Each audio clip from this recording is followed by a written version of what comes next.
कृष्णा। पद्मिनी एकादशी की बहुत सारी शुभकामनाएं। 3 साल के लंबे इंतजार के बाद वे पावन दिन आ रहा है जिसे हम पद्मिनी एकादशी कहते हैं। पुरुषोत्तम मास की ये एकादशी भगवान श्री कृष्ण को अत्यंत प्रिय है और मैं चाहती हूँ कि इस दुर्लभ अवसर पर आपकी भक्ति में कोई कमी ना रह जाए। तो चलिए आज की इस पद्मिनी एकादशी कब है, विशेष वीडियो में हम जानते हैं। एकादशी कब करनी है, उसके विशेष पालन का समय क्या रहेगा और अन्य शुभ मुहूर्त क्या है। पद्मिनी एकादशी कब है, ये विशेष वीडियो आरंभ करते हैं। इस बार अधिक मास में ज्येष्ठ मास की पद्मिनी एकादशी आ रही है। 27 मई 2026 बुधवार के दिन एकादशी तिथि आरंभ हो जाएगी। 26 मई 2026 को सुबह 5:10 पर और ये समाप्त होगी अगले दिन यानी कि 27 मई 2026 सुबह 6:21 पर। पद्मिनी एकादशी का पालन करने का समय रहेगा अगले दिन यानी कि 28 मई 2026 गुरुवार के दिन सुबह 5:25 से लेकर 7:59 के बीच में। तो इस प्रकार ये मास में आने वाली पद्मिनी एकादशी का पालन हम करेंगे 27 मई 2026 बुधवार के दिन। अब देखिए, कभी कभी हम व्रत तो करना चाहते लेकिन मन में बहुत सारी शंकाएं भी होती। नियम क्या है, कहीं कोई गलती ना हो जाए, पारण का टाइम क्या है। तो हम चाहते हैं इस बार आप ये व्रत अकेले नहीं अपितु हमारे साथ और अपने परिवार के साथ मिलकर पद्मिनी एकादशी का उपवास रखें। तो आइए इस दुर्लभ एकादशी को मिलकर सफल बनाते हैं। अब इस दिन के कुछ और शुभ मुहूर्त के विषय में जानते हैं।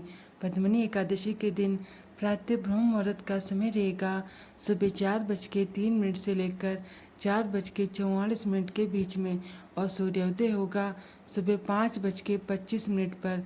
प्रातःकाल में भगवान श्री हरि की पूजा अर्चना करने का समय रहेगा सुबह 4:24 से लेकर 5:25 के बीच में और संध्या काल में पूजा अर्चना करने का समय रहेगा शाम 7:12 से लेकर 8:13 के बीच में।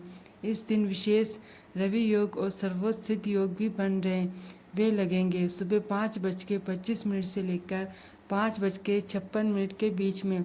विजय मुहूर्त का समय रहेगा दोपहर में 2:36 से लेकर 3:31 के बीच में। इस दिन राहु काल का समय रहेगा दोपहर में 12:18 के बीच से 2:02 के बीच में। तो इस एकादशी के दिन भद्रा का वास भी रहेगा और वह होगा सुबह 5:25 से लेकर 6:21 के बीच में। लेकिन इस बार भद्रा का वास पाताल लोक में होने के कारण वे पृथ्वीवासियों के लिए नुकसानकारक नहीं होगा, मंगलकारी ही समझी जाएगी। हमारे शास्त्रों में वर्णन आता है कि प्रातःकालीन स्नान करने से मनुष्य अपनी आध्यात्मिक उन्नति कर सकता, लेकिन अगर प्रातःकालीन स्नान पवित्र नदी में किया जाए तो उसका अनेक गुना अधिक फल मिलता है। उसी प्रकार से पुरुषोत्तम मास जो है वह स्वयं भगवान श्री नारायण का मास है और परम भगवान श्री कृष्ण पूर्ण पुरुषोत्तम का ये मास है। इसलिए ये मास पहले से ही अत्यंत पुण्य फल प्रदायक और मंगलमय माना गया। लेकिन उसमें भी आने वाली एकादशी तिथि अगर उसका श्रद्धा और निष्ठा से पालन किया जाए तो वे मनुष्य को सर्वोच्च परम गति त्वरित प्रदान कर सकती। यह अत्यंत दुर्लभ सोया गया क्योंकि पद्मिनी एकादशी भी अधिक मास की तरह 3 वर्ष बाद आती है। इसलिए प्रयास करके पूर्ण नियमों का पालन करके श्रद्धापूर्वक इस एकादशी का पालन करना चाहिए।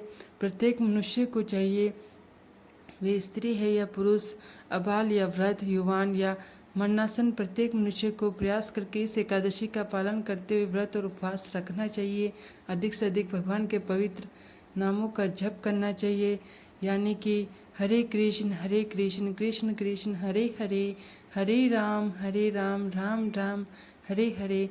इस महामंत्र के अधिक से अधिक माला पर जप करना चाहिए।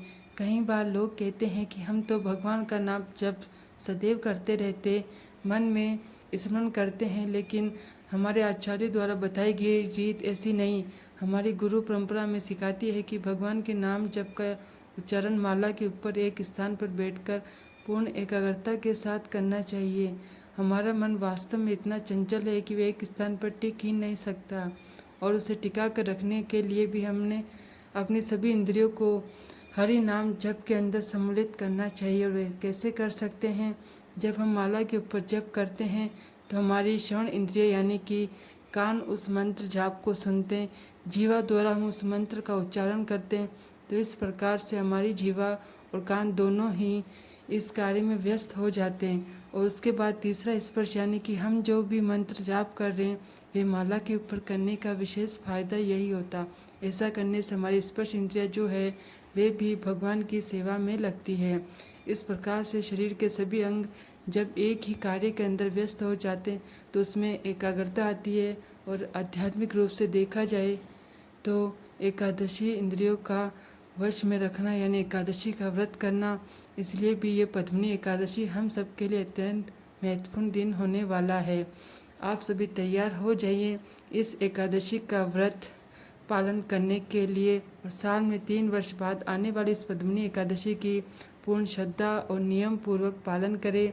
इस एकादशी से जुड़ा आपका कोई प्रश्न है तो आप हमें नीचे कमेंट बॉक्स में लिखकर बता सकते हैं। आज के इस वीडियो में यहीं पर विराम देंगे और इस पद्मिनी एकादशी की पौराणिक कथा सुनने के लिए और विधि जानने के लिए आप आपके चैनल मंत्र पूजा को सब्सक्राइब करना रखिए।